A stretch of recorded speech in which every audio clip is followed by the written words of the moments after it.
La nostra economia si è trasformata, sta continuando a vedere l'avanzata di alcuni settori che hanno contratti più poveri, più precari, con salari meno adeguati. Sono numeri allarmanti quelli denunciati dalla CGIL. Non solo Venezia è il comune con reddito pro capite più basso tra tutti i capoluoghi di provincia del Triveneto, è tutta la città metropolitana a soffrire una trasformazione dell'economia che vede un avanzamento sempre più marcato dei settori legati al turismo rispetto all'industria manufatturiera.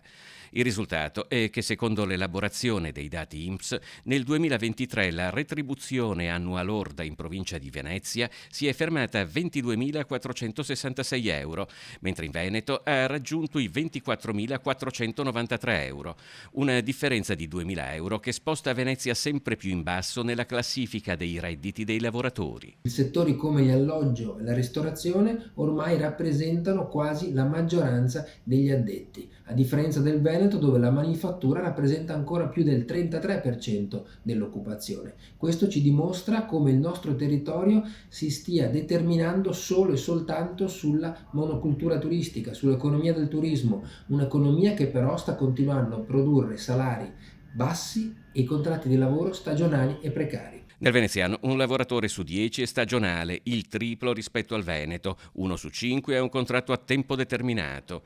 Un esempio emblematico, secondo la CGIL di Venezia, è l'aumento dei salari tra il 2019 e il 2023, che nella manifattura sono saliti di 2.300 euro, nel turismo di appena 680. Servono al nostro territorio scelte politiche diverse, scelte politiche delle istituzioni che mettano al centro la capacità di costruire un'economia plurale, un'economia in cui l'industria sia una parte essenziale del territorio insieme ai servizi ed è certo anche all'industria turistica. Un'economia plurale senza la quale rischiamo che Venezia diventi una delle province più povere d'Italia.